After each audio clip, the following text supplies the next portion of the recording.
You've spent your whole life trying to be a good person. And according to one Swiss psychiatrist who died in 1961, that's exactly what makes you dangerous. Not dangerous the way Instagram tells you, dangerous in the specific, documented, neurologically mapped way the modern therapy industry has spent 2 decades burying. You have a circuit in your skull, the same one a fire commander uses to walk past a dying child, the same one your CEO used to fire half the company on a Tuesday before going home to read his daughter a bedtime story, and the same one a heart surgeon uses to crack open a chest cavity without his hands shaking. You have it. The only question is whether you know where the switch is. Today, you're about to open a door your therapist told you to keep locked. Behind it is what Carl Jung called your shadow, and what 15 years of forensic, neurological, and corporate psychology research has quietly confirmed. The pleasant word for it is integration. The honest word for it is your inner psychopath. This isn't a metaphor. This is a circuit. And by the time you finish this video, you're going to understand something the wellness industry would prefer you never thought about. Burying your darkest impulses isn't psychological hygiene. It's a psychological time bomb. The longer the fuse, the bigger the explosion. So let's start with who put the lock on the door in the first place. If you went to therapy in the last decade, your therapist probably told you to journal, to breathe, to stand in front of the mirror, and repeat that you're enough, that you're worthy, that you're lovable. You probably never asked what the research actually says about that exact instruction. In 2009, 3 psychologists at the University of Waterloo published a paper in the journal Psychological Science called Positive Self-Statements, Power for Some, Peril for Others. They put participants in a room and told them to repeat, every 15 seconds for 4 minutes, the phrase, "I am a lovable person." The participants with high self-esteem felt slightly better afterwards, a small bump. The participants with low self-esteem, the people for whom the affirmation was written, the people the entire mirror talking to industry targets, left the room feeling worse. Lower mood, lower self-esteem, measurably depressed by the very phrase that was supposed to fix them. 2 years later, a researcher at Berkeley named Iris Maus published a paper in the journal Emotion with a title even uglier. Can seeking happiness make people unhappy? The answer in the data was yes. The harder her participants valued happiness, the less of it they had. She replicated it experimentally. Prime women to value happiness more, exposed them to a happy mood induction, and they responded to it less. Wanting the feeling killed the feeling. A year before that, the British Medical Journal had published a review of 26 studies on whether fighting spirit prolongs cancer survival. The studies measured the patient you've been told to be, positive, optimistic, refusing to let the diagnosis define you. The review found no convincing effect, none. The fighting spirit narrative isn't science, it's comfort dressed in a lab coat.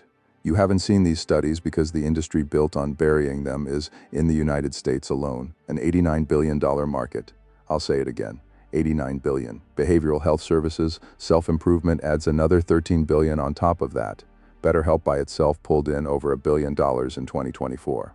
The mental health apps market globally is approaching 9 billion. There are over 1 million practitioners in the United States who can legally call themselves a therapist of some kind. There are roughly 3,500 trained Jungian analysts in the entire world. Sit with that ratio. The discipline that took your darkness seriously has been outscaled, outmarketed, and outpriced by the discipline that sells you the lock. Now look at what the industry sells you under the brand name of Carl Jung. In 2021, a marketing graduate with no clinical license named Keela Shaheen self-published a workbook called the Shadow Work Journal. By late 2023, it had moved over 1 million copies, the majority through TikTok Shop. In April 2024, Simon & Schuster won her in a 6-way auction with a 7-figure advance. The hashtag ShadowWork, before TikTok turned off the counters, had passed 2.3 billion views, 2.3 billion. Journaling prompts, pastel-colored worksheets that ask you to identify your wound, a man's most demanding clinical concept reduced to a candle and a notebook. Carl Jung kept the book that contained his actual confrontation with the shadow in a bank vault for the rest of his life. His family kept it there for another 48 years after he died. It came out in 2009. It isn't a journal, it's a record of a near-psychotic descent that took him 17 years to live through. The TikTok version isn't what he meant. The TikTok version is the safer, sellable substitute. A vegetable in place of meat. If you want the full mechanism behind why this works on you, the companion piece to this video is called Why Positive Thinking is a Psychological Trap. Watch it next. For now, you only need to hold one idea. The cage wasn't built by accident. The cage is the product, because if you actually opened the door, you wouldn't need the cage. Now let's go back to the man whose name they're printing on it. January 1913. Sigmund Freud and Carl Jung haven't been speaking for several months. 5 years earlier, they sat in a Vienna apartment and talked for 13 straight hours. Freud called Jung his crown prince. Jung had been the first president of the International Psychoanalytical Association at the age of 35. Then Jung published a book that redefined libido as general psychic energy, not specifically sexual energy. Freud took it personally. By April 1914, Jung had resigned the presidency. The crown prince was excommunicated. What happened in Jung's life, in the months after the break, isn't in any TikTok caption. He stopped publishing, stopped lecturing. Then he sat in his consulting room in Küsnacht, Switzerland, and began to deliberately let his unconscious back into his waking life. He recorded what he saw in a series of private notebooks he called the Black Books. Then he transferred the most intense material into a single large leather-bound folio, painted by hand in calligraphy. He worked on that folio from 1915 to about 1930, 15 years. He never published it. He died in 1961, and his family put the folio in a Swiss bank vault. It stayed there until 2009, when a scholar named Sonu Shamdasani edited it and W. W. Norton released what is now called the Red Book, 48 Years in a Vault. What Carl Jung wrote about most carefully, he hid the hardest. The Red Book isn't journaling. The Red Book is a man in his late 30s opening every door inside his own head, including the ones that wanted to stay shut. He met figures that spoke back to him. He recorded conversations with his own evil, and he nearly broke. He survived. And the survival 3 decades later became the technical vocabulary of analytical psychology: persona, projection, individuation, enantiodromia. Shadow. Here's what he actually wrote about the shadow. In 1951, in a book called Aeon, Chapter 2, Paragraph 14, exact words: "The shadow is a moral problem that challenges the whole ego personality, for no one can become conscious of the shadow without considerable moral effort. To become conscious of it involves recognizing the dark aspects of the personality as present and real. This act is the essential condition for any kind of self-knowledge." Read that twice. The shadow is a moral problem. It challenges the whole ego personality. It requires considerable moral effort. The pop version sells you a worksheet. Then he says something the pop version cuts. Paragraph 423 of the same volume. The shadow, he writes, doesn't consist only of morally reprehensible tendencies. It also contains, in his exact words, normal instincts, appropriate reactions, realistic insights, and creative impulses. This is the most important sentence in the entire Jungian corpus, and the wellness industry has scrubbed it out. The shadow isn't your evil. It's everything your conscious mind refused to claim. The capacity to be cold and ruthless, your right to say no without explaining yourself, the ability to look at the person who's been manipulating you for 3 years and feel absolutely nothing. When you bury the bad, you bury the good with it. They're in the same room. Jung had a word for what happens when you keep stuffing one room with what you refuse to feel. He borrowed it from Heraclitus, enantiodromia. The Greek roughly translates as running into the opposite. The principle is this: any extreme one-sided state in the conscious mind builds, underground, an equally powerful counterposition. And sooner or later, the counterposition wins. The harder you compress goodness, the more violent the rebound when it cracks. This isn't a theory. It's a clinical observation Jung made for 50 years. And in 1936, he wrote an essay applying it to an entire country. He called it Wotan. He published it in a Swiss journal. Hitler had been in power for 3 years. Jung's diagnosis wasn't political, it was psychological. He argued that the rise of National Socialism was an archetype erupting through a thin Christian veneer that could no longer contain it. The German god of storm and frenzy hadn't been killed off by Christianity. He had been stuffed into the basement, and now he was out. That essay has been argued about for 90 years. Some scholars say Jung let Germans off the hook by framing them as victims of an archetype. Others say it's the most precise diagnosis ever written of mass psychological collapse. Both readings can be true at the same time. What you need to take from it is the principle, not the politics. A society that wallpapers over its darkness explodes. So does a person.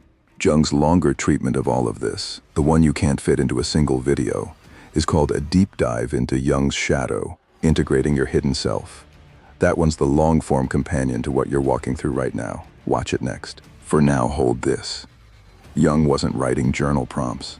He was diagnosing a detonation pattern. The question he leaves you with is operational, not therapeutic. What do you actually do once you accept that the door is there? That brings you to the part the therapy industry doesn't want you to find. October 2005. James Fallon is a neuroscientist at the University of California, Irvine. He's running 2 studies in parallel. One is on Alzheimer's brains, for which he needs control scans from healthy people. He scans his own family, including himself. The other is on murderers' brains, specifically the brain pattern of cold, instrumental killers. One afternoon, he's flipping through what he thinks is the Alzheimer's control stack, and he sees one scan that doesn't belong: low activity in the orbital and ventromedial prefrontal cortex, low activity in parts of the temporal lobe, the signature he's spent his career documenting in killers. He calls his lab assistant. Whose scan is this? The assistant unblinds the labels. It's his own Fallon's mother. After he tells her, hands him a family genealogy. He's a direct descendant of Thomas Cornell, hanged in 1673 for murdering his own mother, the first documented matricide in American colonial history. The same bloodline produces other documented killers. He is, in his own assessment, a high-functioning version of every trait you've been told to fear. He's never killed anyone, and he never will. In 2013, he wrote a book called The Psychopath Inside. His thesis was simple. He has the hardware. He calls it the 3-legged stool, a particular variant of the warrior gene called MAOA, the low orbital and ventromedial prefrontal activity, and the leg that doesn't get inherited, a loving childhood. Same circuit, different output. The only difference between him and the men whose scans he'd been studying was that someone, somewhere along the line, taught him how to use the switch. What Fallon's describing on himself, the forensic psychologist Robert Hare has been measuring on others for 40 years. His instrument is called the Psychopathy Checklist Revised, the PCLR. It scores 20 traits across 2 factors: interpersonal and affective on one side, lifestyle and antisocial on the other. The research threshold for psychopathy is 30 out of 40. The general population scores about 1.2% above the line. Male prison samples score about 15. In 2010, Hare's collaborator Paul Babiak got permission to administer the PCLR inside corporate management development programs. 203 professionals at 7 companies selected by their employers as high potential. Mean age 45, 99% had college degrees, 21% had a PhD, a JD, or an MD. 3.9% scored at or above the research threshold for psychopathy. 3.9, almost 4 times the community rate. None of them in prison, none of them screened out. They'd been selected as future leadership. Of the 9 top scorers, 2 were vice presidents, 2 were directors, and 2 were managers. Sit with that the next time you walk into your office. Now read what the data actually says, because the pop version of this study runs the wrong way. It isn't watch out, the C-suite is full of monsters. Babiak's numbers showed that the corporate PCLR was driven by factor 1. The interpersonal affective side, glibness, strategic thinking, charm, stress immunity, it wasn't driven by factor 2. Not impulsivity, not parasitic lifestyle, not antisocial conduct. The corporate winners aren't the impulsive criminals, they're the cold ones. Scott Lilienfeld at Emory built a different instrument called the Psychopathic Personality Inventory. He carved the construct differently. On one side, what he called fearless dominance, social influence, fearlessness, stress immunity. On the other side, self-centered impulsivity. In 2012, he published a paper in the Journal of Personality and Social Psychology mapping fearless dominance across 42 United States presidents.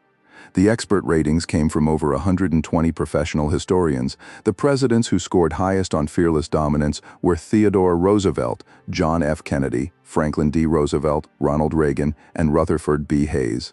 Their fearless dominance scores significantly predicted rated presidential performance, leadership, public persuasiveness, crisis management, congressional relations, agenda-setting world figure status, and self-centered impulsivity. The impulsive side, that one predicted impeachment resolutions and tolerating unethical subordinates, got the men in trouble, didn't get them into power. The pattern across both studies is the same. The cold, fearless, immune to stress half of the trait cluster predicts elite performance. Its hot, impulsive, antisocial twin predicts the prison cell. Kevin Dutton, an experimental psychologist at Oxford, has a metaphor for this. The mixing desk. Picture every psychopathic trait as a slider on a studio mixing board. Push every slider to maximum and you get a violent prisoner. Lift only the strategic ones. Fearlessness, focus, stress immunity, low effective resonance, while keeping impulsivity, antisociality, and parasitic lifestyle pinned down at the bottom, and you get a fire commander. Trauma surgeon, hostage negotiator, SEAL team leader, founder. Carl Jung had a name for the operation Dutton's describing, integration. But you still want to know whether a normal person can actually learn to flip the switch, or whether you have to be born with the hardware. In 2007, the cognitive neuroscientist Gene Decety and his collaborators put expert acupuncturists in an fMRI scanner. The control group was novices. The protocol was simple. Show both groups video of needles being inserted into other human bodies. Watch the brain. In the novices, the standard pain-empathy network lit up, anterior insula, anterior cingulate cortex, the same circuit that fires when you feel pain yourself, watching the needle they hurt with the body on the screen. Now the acupuncturists, same images, same needles. The anterior insula and anterior cingulate didn't fire. The pain-empathy network didn't activate. Instead, dorsolateral prefrontal cortex and right temporoparietal junction came online. Top-down regulatory regions, cognitive empathy, theory of mind. The acupuncturists still knew the patient was in pain. They'd simply uncoupled the knowing from the feeling. This is the switch. 3 years later, Decety ran the same paradigm with event-related brain potentials. He could measure the difference at 110 milliseconds, before conscious thought could even intervene. Trained physicians have automated the downregulation. They don't decide to feel less. They've rewired the feeling itself. You aren't born with this. You learn it. And the moment you grasp this, you understand what Jung was actually offering. Not integrate your darkness so you can feel whole. Not be your authentic self. Integration is the conscious mastery of the circuit you were born with. The circuit that lets a surgeon cut. The same one that lets a commander send men to die. And the one that finally lets you at 38 tell your mother no without explaining why. The companion piece to this idea is a video called "You Are More Manipulative Than You Think." Watch it after this one. Because here's the part that bites. You're already operating this circuit. You just don't admit it. Every time you withhold information to gain advantage, you're operating it. The moment you stay calm in a confrontation while your opponent loses his composure, you're operating it. The hiring decision that ends a career runs on the same circuit. So does the choice to outlast a relationship rather than end it cleanly. The question isn't whether you have an inner psychopath. The question is whether yours is on a leash you're holding, or a leash he is. Now the honest counter-evidence, because a script that hides this is a script that can't survive scrutiny. In 2018, the psychologist Leanne Ten Brinke and her colleagues at Berkeley coded the marketing videos of 101 senior hedge fund managers for psychopathic mannerisms. They tracked the actual fund performance over the following 10 years. One standard deviation higher on psychopathic traits predicted 0.88% worse absolute returns per year over a decade. $1 million invested with a high trait manager earned 1.16 million less than the mean. 2 standard deviations got you 30% worse. The ruthless don't automatically win. Anyone who turns every slider up loses money. The claim Jung was making, and that the modern data quietly supports, isn't the more dark, the more powerful. It's the opposite. Selective integration, a leash, not a vacation. You unlock the cold cognition mode for the meeting, you return to your daughter as her father. That's what Jung meant when he wrote that becoming conscious of the shadow requires considerable moral effort. The pop version sells you a worksheet. The real version is a job. Now you need to see what happens if you keep refusing the job. In 1966, an American forensic psychologist named Edwin Megargee published a monograph that the field has been quoting ever since. He had studied extreme violence offenders and found that the worst of them didn't fall into one category. They fell into 2, the under-controlled, chronic low-level aggression, bar fights, parole violations, predictable. And the chronically over-controlled, polite, conforming, almost no prior aggression on the record. Then one day, one event, a single catastrophic violent outburst, out of character, in the language of the news anchor, the neighbor who killed his family. The model employee who walked into the meeting with a weapon, even the deacon. Megargee's finding has been replicated for 60 years. The most violent single acts of homicide are statistically overrepresented among the people the legal record would describe as the least likely, the over-controlled. Suppression doesn't dissipate pressure, it concentrates it. This is the most uncomfortable confirmation of Jung that exists. Forensic data. The chronically virtuous asked one day too many to swallow what they can't swallow, become the cases the prosecutor can't believe. Now look at the person you've been. Look at the inheritance you carry, the bloodline that, like Fallon's, contains people you wouldn't want to meet. See the resentments you've been told to journal away. Picture the colleague who's been stealing from your timeline for 3 years while you smiled. Notice the parent you can't disappoint. Now look at the version of yourself you pretend you are. The pressure is in the basement. The wellness industry sold you a candle. Carl Jung sold you a door. You don't get to choose whether the inner psychopath is in you. He is in you. He's the surgeon's hand and the commander's silence, and he's what makes the no possible. You only get to choose whether you know him. Either you walk down the stairs and meet him on your own terms, or one day when the pressure compounds past the gasket, he comes upstairs to meet you. That's what Carl Jung was warning about, what no journaling prompt can solve. The most dangerous idea any 20th century psychologist ever put into print, and the reason the modern industry will sell you anything except the actual text. The door is right there. Open it before he does.